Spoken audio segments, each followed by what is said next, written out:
नमस्कार दोस्तों, स्वागत है वेब से आपके अपने YouTube चैनल विद्या प्रवीण में। और आज हम लोग चर्चा करने वाले हैं भारतीय राजनीति शास्त्र के अंतर्गत संप्रभुता सिद्धांत पर। संप्रभुता सिद्धांत से बनने वाले समस्त महत्वपूर्ण प्रश्नों पर हम लोग चर्चा करेंगे। ये वीडियो शायद कुछ लंबा हो, वीडियो काफ़ी अच्छी होगी। आपको वीडियो देखने से पहले आप लोग वीडियो को लाइक कर दीजिए और दोस्तों को अपने ज़्यादा से ज़्यादा शेयर करिए। तो पहला क्वेश्चन लेते हैं। पहला क्वेश्चन है, संप्रभुता शब्द की सर्वप्रथम सर्वमान्य व्याख्या करने वाले विद्वान हैं। तो कौन से विद्वान हैं? सही आंसर है बोंदा हैं।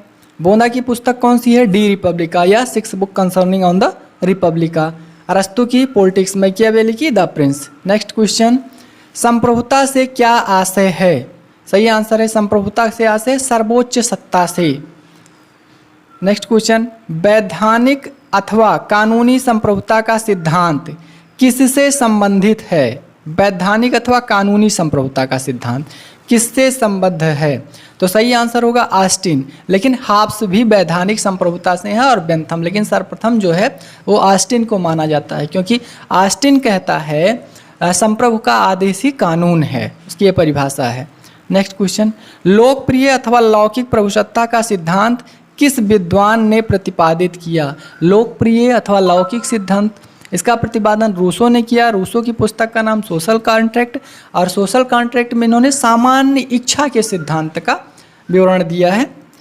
अगला क्वेश्चन, संप्रभुता के कितने प्रकार होते हैं? संप्रभुता के कितने प्रकार होते हैं?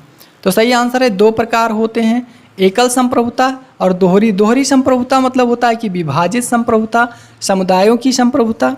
तो संप्रभुता अधिकतर विद्वान जो हैं वो आदर्शवादी विद्वान एकल और बहुलवादी विद्वान दोहरी संप्रभुता की बात करते हैं। नेक्स्ट क्वेश्चन 6, एकलवादी संप्रभुता को ऐतिहासिक व्यवस्थाओं का परिणाम किसने बताया है?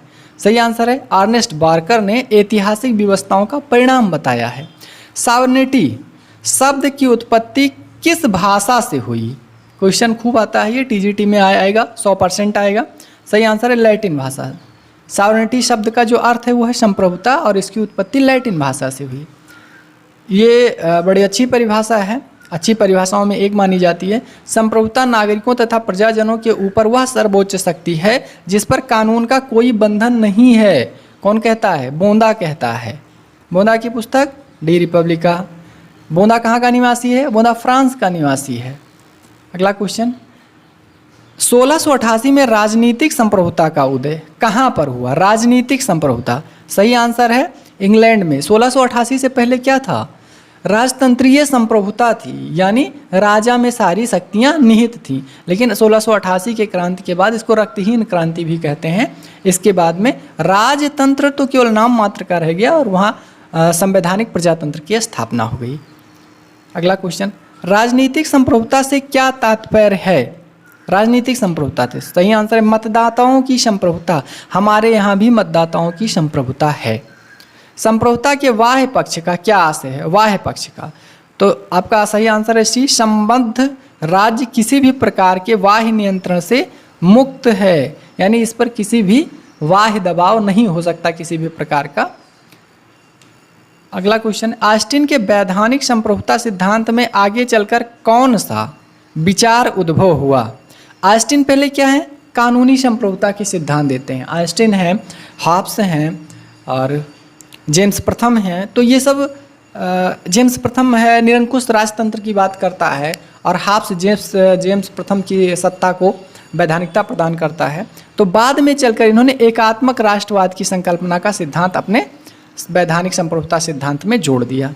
अगला क्वेश्चन है, विभिन्न विचारकों द्वारा संप्रभुता का नियम निवास भिन्न भिन्न अर्थों में स्वीकार किया गया है। तो नीचे दी गई सूची से मिलान करना है। तो आपको पता होना चाहिए बोंदा क्या कहता है। तो बोंदा कहता है संप्रभुता कहाँ होनी चाहिए?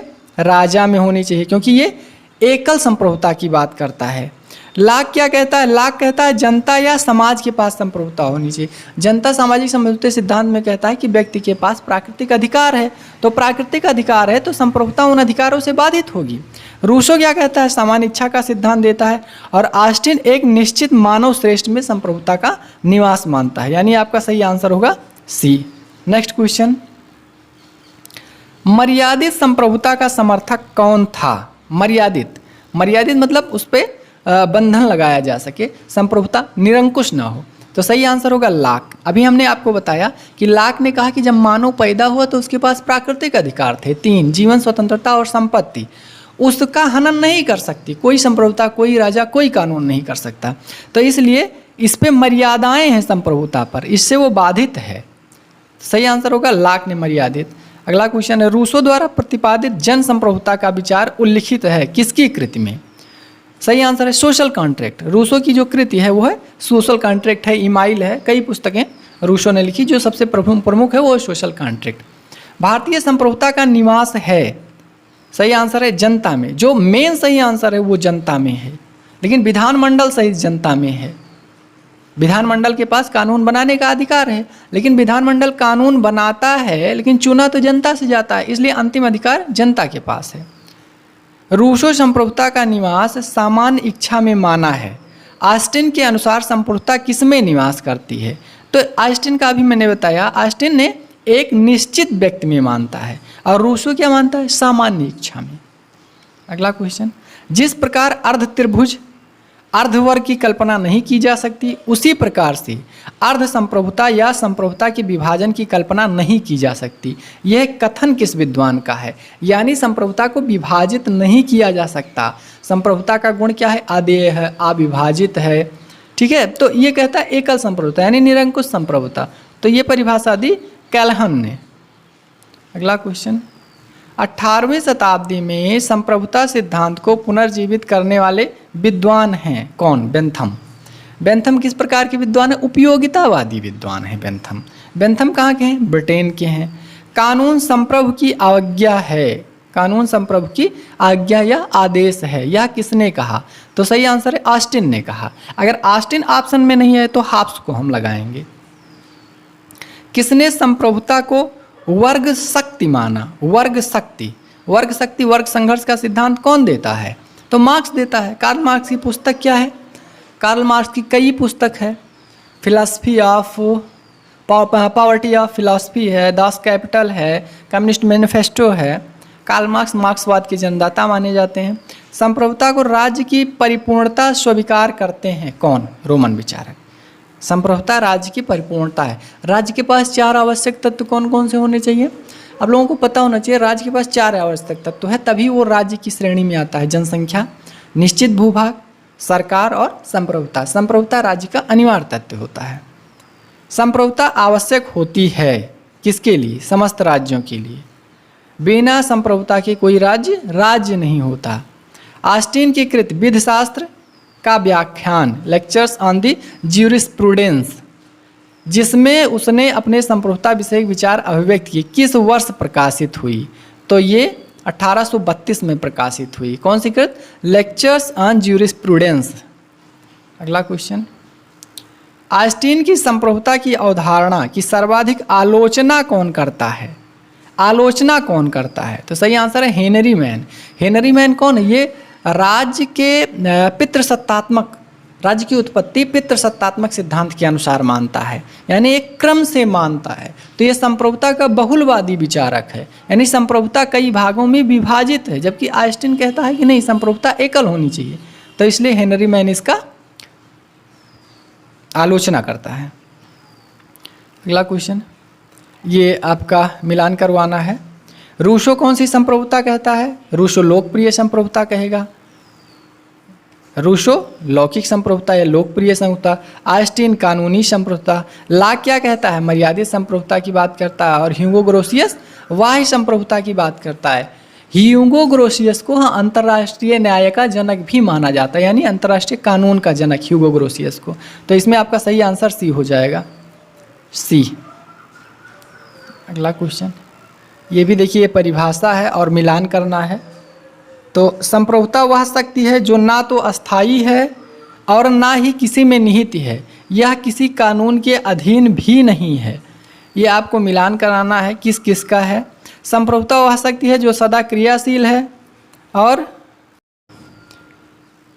संप्रभुता जनता तथा जनता के सभी संघों पर मौलिक निरंकुश का असीमित शक्ति होती है। और फिर चौथा डी है, संप्रभु व्यक्ति या समूह पर, वैधानिक समूह पर वैधानिक सर्वोच्चता, यह दमनात्मक शक्ति है। तो इसमें सही लगाना है। तो आपका जो डी का है ये है लास्की का, ये लास्की है, ये बड़ा क्वेश्चन है इसलिए आ नहीं रहा है। और जो आपका सी है प्रभुसत्ता जनता का, जनता के सभी संघों पर मौलिक निरंकुशता का असीमित शक्ति है, ये परिभाषा है बर्गेस की, यानी सी की परिभाषा ये बर्गेस की, यानी एक सही होगा। और आपका बी संप्रभुता वह शक्ति है जो सदा क्रियाशील रहकर कानून बनाती है, ये परिभाषा है विल्सन की। और संप्रभुता वह शक्ति है जो ना तो अस्थायी है और ना ही किसी व्यक्ति में निहित है, यह किसी कानून के अधीन भी नहीं है। तो यह परिभाषा है आपका ए हो जाएगा पोलाक की, सही आंसर होगा बी। अगला क्वेश्चन, ये बड़ा क्वेश्चन था। अगला क्वेश्चन है वैधानिक प्रभुसत्ता की अवधारणा सर्वप्रथम किसके द्वारा प्रतिपादित की गई? सर्वप्रथम, अगर सर्वप्रथम पूछेगा तो हाब्स है। हाब्स की पुस्तक का नाम लेवियाथन है। हाब्स ब्रिटेन का दार्शनिक है। लेकिन अगर व्यवस्थित पूछ रहा है, पहला ही क्वेश्चन पूछा है सर्वप्रथम व्यवस्थित प्रतिपादन, तो व्यवस्थित प्रतिपादन किसने किया? बोंदा ने किया। अच्छा हाँ, वैधानिक प्रभुता और कानूनी के बारे में अगर व्यवस्थित पूछ रहा है तो ऑस्टिन पूछ रहा है। अगला क्वेश्चन, निम्नलिखित वाक्यों में से कौन सा वाक्य सही है पूछ रहा है। तो संप्रभुता से अभिप्राय है कि दोनों व्यवहारिक करने की स्वतंत्रता, दोनों को व्यवहारिक करने, संप्रभुता से अर्थ विदेशी मामलों में व्यवहारिकता करने की स्वतंत्रता सही है। राज्य के आंतरिक कार्यों को करने के लिए संप्रभुता में स्वतंत्रता अंतर्निहित है, यानी ये दोनों होना चाहिए, बाह्य और आंतरिक मामलों में स्वतंत्रता ही संप्रभुता है। निम्नलिखित में से कौन संप्रभुता को वर्ग शक्ति मानता है? अभी मैंने बताया ये क्वेश्चन रिपीट हो रहा है। मार्क्सवाद कहता है वर्ग शक्ति मानता है संप्रभुता को। नेक्स्ट क्वेश्चन, आइंस्टीन के प्रभुसत्ता सिद्धांत के सबसे कठोर आलोचना किसने की? तो सबसे कठोर आलोचना हेनरी मैन ने की। संप्रभुता राज्य की परम इच्छा है, संप्रभुता राज्य की सर्वोच्च इच्छा है, बिलोबी, खूब क्वेश्चन पूछा जाता है ये। और संप्रभुता जो है एक और ऐसे ही क्वेश्चन है, संप्रभु का आदेश ही कानून है, तो वो है ऑस्टिन की परिभाषा। निम्नलिखित में से सर्वप्रथम किसने संप्रभुता को जनता में निहित माना? जनता में, तो सिसरो मानता है जनता में निहित। संघात्मक शासन की पूर्णता के लिए प्रभुत्व शक्ति का पूर्ण विभाजन अनिवार्य है। प्रभुत्व शक्ति का पूर्ण विभाजन मतलब संप्रभुता का विभाजन, ये कहता है फ्रीमैन। निम्नलिखित में से कौन विचारक संप्रभुता संबंधी एकलवादी विचारधारा से संबंधित है? एकलवादी तो बोंदा भी हैं, हाब्स भी हैं और ऑस्टिन भी है। ये संप्रभुता के विभाजन की बात नहीं करते हैं, ये कहते हैं संप्रभुता निरंकुश है, अपरिमेय है, अविभाजित है, आदेय है। अंतर्राष्ट्रीय विधि वास्तव में एक नैतिक नियम है, नैतिक नियम है। अंतर्राष्ट्रीय विधि का जनक, अंतर्राष्ट्रीय कानून का जनक ह्यूगो ग्रोसियस को माना जाता है। लेकिन ये परिभाषा अंतर्राष्ट्रीय विधि वास्तव में कुछ नैतिक नियम है, ये ऑस्टिन की पुस्तक ज्यूरिस्प्रूडेंस, लेक्चर्स ऑन ज्यूरिस्प्रूडेंस। निम्न में से राजनीतिक संप्रभुता का सिद्धांत किसके साथ संबंधित है? तो लाक की जो पुस्तक है वो कौन सी है? Two treatises on civil government. संप्रभुता सामान्य इच्छा में निहित है, विश्वास कौन करता है? लाक करता है। सामान्य इच्छा का सिद्धांत रूसो ने दिया, रूसो की पुस्तक सोशल कॉन्ट्रैक्ट। रूसो कहाँ का निवासी? फ्रांस का। यह राय किसकी थी कि प्रभुसत्ताधारी पर कोई सीमा नहीं है? तो ऑस्टिन कहता है असीमित है, अदेय है, अपरिमित है, अविभाजित है।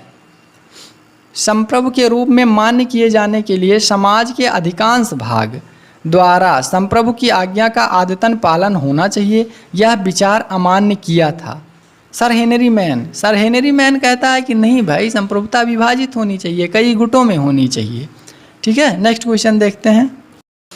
ऑस्टिन के दर्शन में हवलदारी की गंध आती है, हवलदारी की गंध आती है, यह कथन किसका है? तो हर्नसा कहता है, यानी कि ये किसी के पक्षपात की गंध आती है।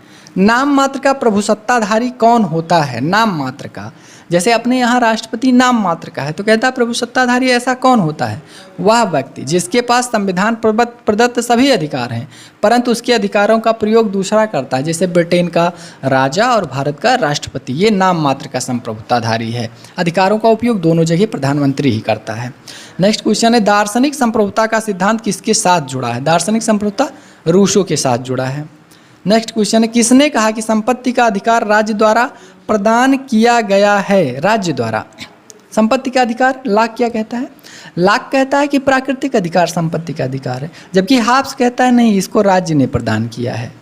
अगला क्वेश्चन, संप्रभुता के विचार को राजनीति शास्त्र से निकाल देना चाहिए, यानी कि ये संप्रभुता निरंकुश संप्रभुता की बहुत बड़ी आलोचना करता है। क्रैब कहता है इसको तो निकाल ही देना चाहिए। कानूनी संप्रभुता निम्न में से कहाँ निहित होती है? कानूनी संप्रभुता तो साधारण सी बात है, कानूनी संप्रभुता वहाँ निहित होगी जहाँ से कानून का निर्माण होगा, तो उस संस्था में जिसके पास कानून बनाने के सर्वोच्च अधिकार हैं। अगला क्वेश्चन, निम्नलिखित में से कौन सर्वोच्च शक्ति का प्रयोग करता है और संप्रभुता शब्द से बचना चाहता है? संप्रभुता नहीं, सर्वोच्च, बात एक ही है, सर्वोच्च शक्ति का प्रयोग लाक करता है, संप्रभुता का नहीं, सर्वोच्च शक्ति। संपत्ति व्यक्ति का आधार ना होकर कुटुंब का आधार होती है, कौन कहता है? बोंदा क्या है? संप्रभुता का जन्मदाता है और फ्रांस का नागरिक है। कानूनी प्रभुसत्ताधारी को किसके सामने झुकना पड़ता है? कानूनी प्रभुसत्ताधारी को राजनीतिक संप्रभुताधारी के सामने झुकना पड़ता है, लाक कहता है। वह सर्वप्रथम विचारक कौन था जिसने धार्मिक तथा नैतिक क्षेत्र में संप्रभु को सर्वोच्च माना? संप्रभु को असीमित अधीय माना, किसी भी क्षेत्र में वो संप्रभु को निम्न नहीं करता है, तो धार्मिक और नैतिक दोनों क्षेत्रों में सर्वोच्च माना है, हाब्स ने।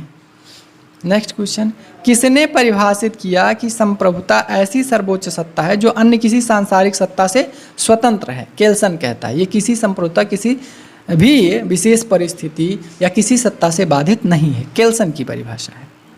निम्नलिखित वाक्यों में से वैधानिक एवं वास्तविक प्रभुसत्ता के संबंध को व्यक्त करता है कौन? साथ साथ रह सकते हैं, कौन कौन? वैधानिक और वास्तविक दोनों साथ साथ रह सकते हैं। निम्नलिखित संबंधों में से बाह्य संप्रभुता का सही अर्थ क्या है? बाह्य संप्रभुता का अर्थ है कि बाहर से कोई दबाव ना हो या राज्य का बिना किसी बाहरी बंधनों के काम करने का अधिकार हो, स्वतंत्र रूप से अपने आंतरिक नीतियों के निर्माण में स्वतंत्र हो, बाह्य दबाव से कार्य न करता हो। जैसे पाकिस्तान स्वतंत्र नहीं है बाह्य रूप से, वो अपने नीतियों का निर्माण अमेरिका या चाइना के अनुसार ही करना पड़ता है, जैसे चाइना चाहता है वैसा करता है, लेकिन भारत ऐसा नहीं, किसी के दबाव में काम नहीं करता है। कानून संप्रभु की आज्ञा है या कानून संप्रभु का आदेश है, ऑस्टिन। चूंकि समाज का स्वरूप संघात्मक है, इसलिए सत्ता का स्वरूप भी संघात्मक होना चाहिए। कौन परिभाषा देता है? लास्की एक बहुलवादी विचारक, वो संप्रभुता के विभाजन की बात करता है। आधुनिक युग में संप्रभुता शब्द सबसे पहले किस दार्शनिक ने प्रयोग किया? तो बोंदा ने, सबसे पहले बोंदा ने प्रयोग किया। रूसो ने निरंकुश प्रभुसत्ता की अवधारणा को किससे ग्रहण किया? सही आंसर है हाब्स से, रूसो ने हाब्स से लिया है। एक चीज़ और बता दें, टीजीटी के लिए अब की बार पॉलिटिकल साइंस में आप लोगों को 62 में से कम 58 क्वेश्चन मारना है, कम से कम 58 क्वेश्चन, तब जाके आप लोगों का सिलेक्शन होगा। सिलेक्शन के लिए सबसे इम्पोर्टेंट जो है पॉलिटी है, पॉलिटी आपके नंबर को बढ़ाती, बाकी सब्जेक्ट में आप एवरेज रहेंगे और पॉलिटी ही आपका सिलेक्शन कराएगी। तो महत्वपूर्ण बात यह है कि आप लोग पॉलिटी में, टीजीटी पीजीटी में तो खासकर विशेष ध्यान देते रहिए। टीजीटी के लिए तो रामबाण है पॉलिटी। लाक अपूर्ण प्रजातांत्रिक है क्योंकि वह व्यक्तिवादी है, कौन कहता है? ब्राइस कहता है वह अपूर्ण प्रजातांत्रिक है क्योंकि वह व्यक्तिवादी है। एक तैल चित्र, तेल के मात्र बिंदुओं के समूह से जिस प्रकार एक प्रस्तर की मूर्ति संगमरमर के टुकड़ों से कुछ अधिक है, उसी प्रकार राज नियमों के संग्रह की अपेक्षा कुछ अधिक होता है। यह क्या है? वाहन कहता है, वाहन की यह परिभाषा है, नियमों से कुछ अधिक होता है। बोंदा के अनुसार प्रभुसत्ता लगा सकती है क्या? रिक्त स्थान की पूर्ति करिए, क्या लगा सकती है प्रभुसत्ता? प्रजा की सहमति के बिना व्यक्तिगत संपत्ति पर टैक्स नहीं लगा सकती, यानी प्रजा जब तक सहमति नहीं होगी तब तक प्रभुसत्ता यानी सरकार टैक्स नहीं लगा सकती। क्या कहता है? यह कथन किस विचारक का है? एक विभाजित प्रभुसत्ता अपने आप में विरोध है, गैटल कहता है। ये प्रश्न पूछा जाता है और कई बार पूछा भी गया है। प्रभुसत्ता के संबंध में विचार प्रकट करने वाले बोंदा किस शताब्दी के विचारक हैं? तो बोंदा 16वीं शताब्दी के विचारक हैं। प्रभुसत्ता का विभाजन एक धोखा है, क्या है?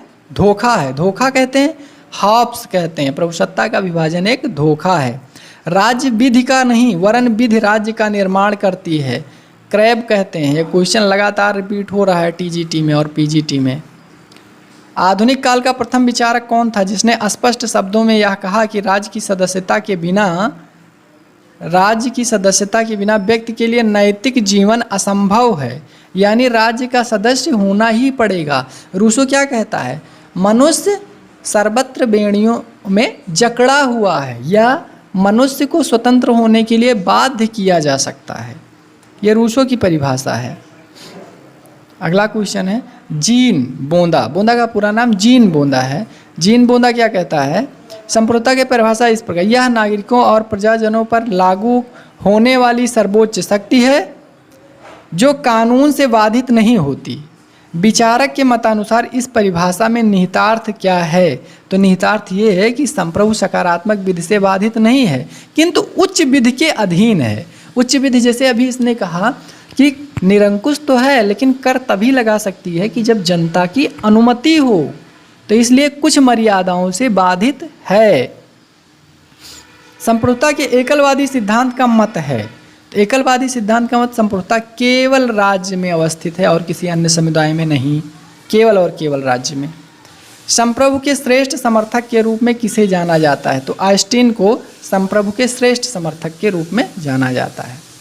निम्न में से किन विचारकों ने लोक प्रभुसत्ता के सिद्धांत को जन्म दिया? लोक प्रभुसत्ता, तो मार्सिलियो और ओकम, मार्सिलियो ऑफ पडुआ और ओकम ने इस सिद्धांत का जन्म दिया। किसने कहा सामान्य इच्छा सदैव ठीक होती है परंतु वह निर्णय जो उसका पथ प्रदर्शक होता है सदैव समझदारी पूर्ण नहीं होता है? रूसो ने कहा सामान्य इच्छा सदैव ठीक होती है। अगला क्वेश्चन है प्रभुसत्ता के दार्शनिक सिद्धांत के अनुसार राज्य की सर्वोच्च शक्ति जनता है। यह कथन किसका है? सही आंसर है मॉन्टेस्क्यू का है। नागरिक एवं प्रजा में भेद करने का श्रेय किसे है? नागरिक कौन है और प्रजा कौन है? सही आंसर है रूसो। रूसो नागरिक और प्रजा में भेद करता है। कैसे? नागरिक और प्रजा में भेद का मतलब है नागरिक वह है जो भारत, या जिसे कहा जाएगा भारत के परिप्रेक्ष्य में, तो उस राष्ट्र के राजनीतिक सामाजिक जितने भी संवैधानिक अधिकार हैं उनका वहन करता है। प्रजा वह है जो एक निश्चित दायरे में संपूर्ण जनसंख्या है, उसमें विदेशी भी शामिल होते हैं, गैर नागरिक भी शामिल होते हैं। अगला क्वेश्चन इंग्लैंड में संसदीय संप्रभुता के सिद्धांत का वास्तविक अर्थ क्या है? संसदीय संप्रभुता का वास्तविक अर्थ, संसद द्वारा पारित कानूनों को किसी न्यायालय में चुनौती नहीं दी जा सकती, जबकि भारत में न्यायिक पुनर्विलोकन है। ये संसदीय संप्रभुता है। वहाँ संसद कहा जाता है कि स्त्री को पुरुष और पुरुष को स्त्री बनाने के सिवा ब्रिटिश संसद कुछ भी कर सकती है। ये ब्रिटिश संसद के बारे में कहा गया, लेकिन भारत में ऐसा नहीं है। भारत में न्यायिक पुनर्विलोकन लागू है और न्यायिक पुनर्विलोकन अनुच्छेद 13 और अनुच्छेद 137 के अधीन कोई भी विधान, अगर विधानमंडल बनाता है, लोकसभा राज्यसभा संसद बना के भेजती है, तो उस पर पुनर्विचार करने का अधिकार न्यायिक पुनर्विलोकन के तहत हमारे न्याय प्रणाली को दिया गया है। प्रभुसत्ता की एकत्वपरक अवधारणा प्रधानता स्वीकार करती है क्या? स्थापित विधि को। अगला क्वेश्चन निम्न में से कौन यह नहीं मानता कि संप्रभुता विभाजित है? मेटलैंड मानते हैं, बार्कर मानते हैं, लास्की, ये सब बहुलवादी हैं, लेकिन बोंदा एकलवादी हैं और ये संप्रभुता को मानते हैं कि ये विभाजित है। कौन? बोंदा मानते हैं विभाजित नहीं है, बाकी ये लोग मानते हैं विभाजित है। अगला क्वेश्चन संप्रभुता की सत्ता पर निम्न में से कौन सा एक प्रतिबंध है जिसे बोंदा स्वीकार करता है? बोंदा अभी मैंने कहा कि उच्च स्तर के प्रतिबंध को स्वीकार करता है लेकिन निम्न स्तर के नहीं। तो प्राकृतिक और ईश्वरीय कानून के बंधन को स्वीकार करता है, बाकी नहीं। बाकी किसी बाह्य दबाव से मुक्त है इसका संप्रभु। कौन सा सिद्धांत आइंस्टीन के संप्रभुता की अवधारणा पर आक्रमण करता है? तो बहुलवाद, क्योंकि आइंस्टीन एकलवादी है, निरंकुश हैं, और बहुलवाद कहता है कि नहीं, संप्रभुता विभाजित होनी चाहिए, तो इसलिए बहुलवाद उस पर प्रहार करता है। अगला क्वेश्चन निम्न में से किस एक वक्तव्य में बहुलवादी अंतर्निहित है? बहुलवाद अंतर्निहित है क्योंकि समाज संघात्मक, इसीलिए सत्ता भी संघात्मक होनी चाहिए। सही आंसर होगा, इसी में बहुलवाद निहित है। अगला क्वेश्चन निम्नलिखित में से बहुलवादी किसके पक्ष में है? किसके पक्ष में? तो राज्य को सीमित संप्रभुता के अधिकार दिए जाने चाहिए। सीमित संप्रभुता रहेगी तो व्यक्तियों में या किसी और संस्था में भी संप्रभुता निहित होगी, यानी संप्रभुता का विभाजन कर दिया जाएगा। तो इसीलिए बहुलवादी मानते हैं चूँकि राज्य का स्वरूप संघात्मक है, इसीलिए सत्ता का स्वरूप भी संघात्मक होना चाहिए। निम्नलिखित में से कौन सा विचारक आइंस्टीन के संप्रभुता संबंधी सिद्धांत की इस आधार पर आलोचना करता है कि कानून संप्रभु का निर्देश नहीं बल्कि समुदाय के न्यायबोध की अभिव्यक्ति है। क्रैब है, मैटलैंड है, लास्की हैं, ये लोग क्या हैं? ये बहुलवादी विचारक हैं। तो इसकी अभिव्यक्ति क्रैब करता है। अगला क्वेश्चन, निम्नलिखित में से किसे बहुलवादी विश्वास करते हैं? बहुलवादी किस में विश्वास करते हैं? तो बहुलवादी राजनीतिक संप्रभुता में विश्वास करते हैं। अगला और ये लास्ट क्वेश्चन होगा जो कि काफ़ी महत्वपूर्ण है। संप्रभुता के विचार के निष्कासन से राजनीति विज्ञान की अस्थायी लाभ होने का अभिमत किस ग्रंथ में है? किस ग्रंथ में? तो grammar of politics. Grammar of politics किसकी रचना है? तो grammar of politics Herald Laski की रचना है। तो आज के लिए इतना ही। ग्रामर ऑफ पॉलिटिक्स किसकी रचना? हेराल्ड लास्की की रचना है। संप्रभुता राज्य का व्यक्तित्व और उसकी आत्मा है, यह कथन किसने कहा? गार्नर का। आज के लिए इतना ही। अगर आपको हमारा वीडियो पसंद आया तो वीडियो को लाइक करिए और दूसरों को ज़्यादा से ज़्यादा शेयर करिए। धन्यवाद।